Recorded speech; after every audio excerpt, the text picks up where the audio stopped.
نن به در سره د په نړۍ کې د ځینو بدلونونو په باره کې خبره وکړم. تاسو به مخکې لیدلي وي چې که چېرته به چا فلم جوړو نو هغوی به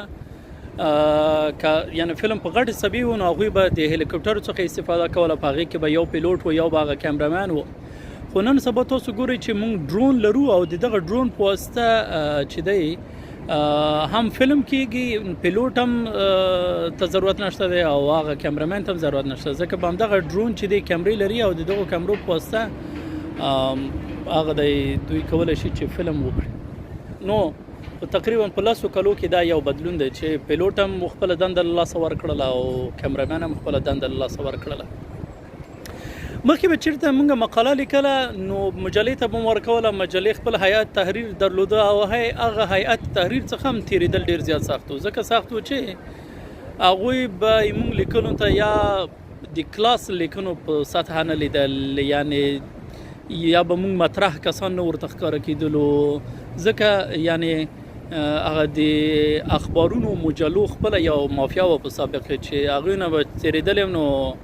شل واسطې به دې پیدا کوله چې تا له کومه لیکنه کوم هغه کې خپره شي. مونږ یو وخت کې یو مجلې کې دغه ډاکټر صاحب توتاخیل و، حنیف حیران توتاخیل، په هغه مجلې کې مونږ لیکنې چاپولې نو په هغې کې یو غټ هیئت تحریر یې اچولی و. نو ما یو ورځ ډاکټر نه پوښتنه وکړه چې ډاکټر صاحب دغه لیکنې خو ټولې مونږ ترجمه کوو یا اچوو یا ټول زحمت یې ته وباسئ، نو دومره غټ هیئت تحریر دا څوک دی یا دوی؟ نو هغه ویل دا مې دې لپاره کړې چې موږ هغه مجله چې دی یو هغه پیدا کړي، لکه یو حیثیت پیدا کړي چې په دغه مجلې کې دغه کسان چې دي دوی هیئت تحریر دی او څه. اوس ګورئ د دغو لیکنو لپاره پلیټفارم جوړ شوی. پلیټفارم چې شی دی فیسبوک دی. فیسبوک کې بس لیکنې کوه، هیچا پرمیشن ته ضرورت نشته د لیکنه اچوه. نو د هغه مجلو هغه هیئت تحریر کاروبار یې ورخراب کړ، یا د هغوی کوم مثلا هغه اتوریټه چې وه هغه نور له منځه تللی دی، لکه ته هم کولی شې، زه هم کولی شم، احمد هم کولی شي، د 2یم صنف 3یم صنف شاګرد هم کولی شي، 5م صنف 10م 12م یا ټول کولی شي خپله لیکنې پوسټ کړي بې له دې نه چې هیچا نه اجازه واخلي. اوس که موږ د بالیوډ خبره وکړو نو بالیوډ کې که چېرته تا غوښتل چې سینما ته راشې نو یا به د مثلا پلار په سینما کې و مخکې، یا به د کورنۍ کوم غړی په سینما کې و، د هغوی د ریفرنس له وجې به ته کولی شول چې سینما ته تللی وي، یا به د په انډیا کې په کلونو هلته سینمایي درسونه لوستل، سینما کې د مطالعات کول، ډیګري به د اخیستله، بیا به د که چېرته لایق وي هغه امتحانونو نه تېر شوی نو بیا د کولی شول چې سینما ته مخکې کړي. دغه نصیرالدین شاه او هغه اومپوري بل د اومپوري او بل هغه کچھ بھی ہو سکتا ہے پروګرام چې چلوي ډاکټر ډاین باندې چې مشهور دی، نوم یې رانه هېر شو. دوی ټول سینما مسلکي لوستلي، پس له هغې نه بیا دوی سینما ته راغلي دي. خو بیا امیتابھ بچن وګورئ یا چې د شاهرخ خان وګورئ یا مثلا اکشی کمار وګورئ. نو اوس سینما ته راتګ هم چې و سخت و، هلته به بلا په زرګونو داسې خلکو چې په هغوی کې به استعدادونه وو خو واسطه به نه وه، هغوی نه شو کولی سینما ته لاره پیدا کړي. نو اوس وګورئ دې لپاره اسان لاره حل چې شه دی، ټیک ټاک راووته، یوټیوب راووته، هر سړی خپل هغه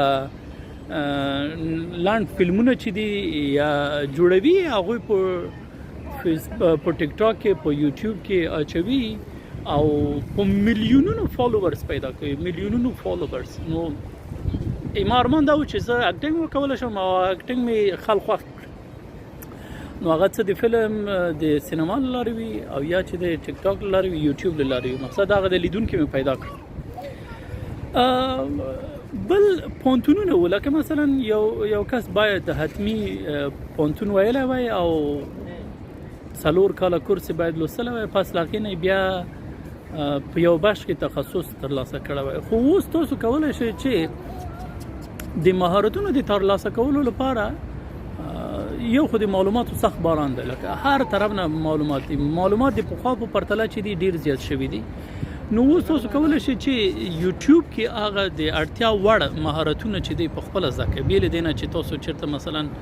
کورس ولولئ یا چې دی چېرته فیس ورکړئ. په زرګونو چینلونه دي او په دغو زرګونو چینلونو کې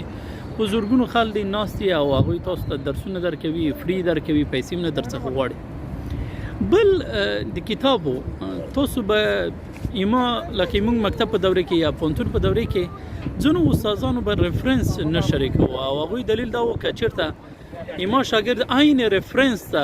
لاسرسی ولري چې زه یې ورته لرم او هغه کتاب ولولي بیا ایما او د دغه شاګرد ترمنځ چې دی هغه فرق